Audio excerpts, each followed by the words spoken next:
খাগড়াছড়িতে শীতকালীন নিত্যপণ্যের বাজার মোটামুটি স্থিতিশীল রয়েছে। সকালে জেলার বিভিন্ন বাজার ঘুরে দেখা যায় ফুলকপি 50 টাকা, নতুন আলু 30, বেগুন 30, মূলা বিক্রি হচ্ছে 30 টাকা কেজি। এছাড়া কাঁচামরিচ বিক্রি হচ্ছে কেজি 120 টাকা, পেঁয়াজ 80 টাকা। মাছের বাজারও স্থিতিশীল রয়েছে। পাবদা 400 টাকা, তেলাপিয়া 250 ও চিংড়ি বিক্রি হচ্ছে 1000 টাকা কেজি। মাংসের মধ্যে দেশি মুরগি 550 টাকা, ব্রয়লার 160 টাকা, খাসির মাংস 1200 টাকা এবং গরুর মাংস বিক্রি হচ্ছে কেজি 700 টাকায়। প্রায় সব ধরনের সবজির দাম কমলেও ক্রেতাদের মধ্যে মিশ্র প্রতিক্রিয়া রয়েছে। তারা বলছেন শীতের সময় সবজির দাম আরও কম হওয়া উচিত।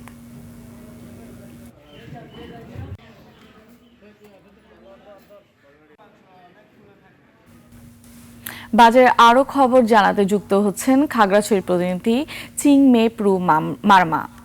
চিং, আজকের বাজার দর নিয়ে আপনার কাছে কি তথ্য আছে, আমাদের বিস্তারিত জানাবেন। হ্যাঁ লোপা, আপনাকে ধন্যবাদ। আপনি খাগড়াছড়ির বাজারের দরের কিছু দর আপনি জানিয়েছেন।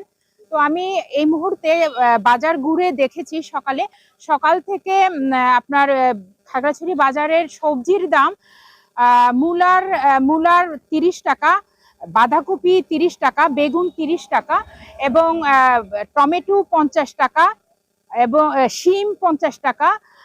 তাছাড়া অন্যান্য সবজির দামগুলো ঠিক ওইরকম কাছাকাছির মধ্যে। আমি আপনাকে জানিয়ে দেই যে কিছু পণ্যের দাম কমেছে এবং কিছু পণ্যের দাম কিছুটা আগের মতোই রয়েছে।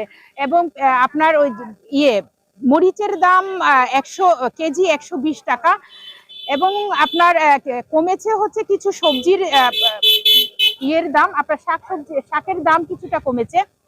আবার অন্যদিকে মাংসের দাম, ব্রয়লার মুরগির দাম 160 টাকা করে এবং লেয়ার 330 টাকা করে, আর গরুর মাংস 700 টাকা এবং খাসির মাংস 1200 টাকা।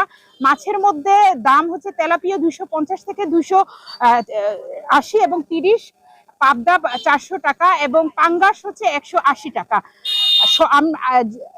সবজির মধ্যে দাম কমেছে, দাম কিছুটা কম রয়েছে। নতুন আলুর দাম 30 টাকা আলু এবং দাম কিছুটা কম রয়েছে মূলার দাম। সেই ছাড়া শিমের বীজির দাম রয়েছে 80 টাকা করে এবং মটরশুঁটি হচ্ছে 200 টাকা করে কেজি। আর মাংসের মধ্যে দাম কমেছে, আপনার কিছুটা দাম কম রয়েছে ব্রয়লার মুরগি, আর মাছের মধ্যে কিছুটা দাম কম রয়েছে পাঙ্গাস মাছের দাম কিছুটা কম রয়েছে। সেই ছাড়া অন্যান্য দাম পণ্যের দাম কিছুটা ওঠানামার মধ্যেই আছে। তো খাগড়াছড়ি থেকে এই হচ্ছে আমার কাছে পণ্যের বাজারের দরের খবর। চিং, আপনাকে ধন্যবাদ।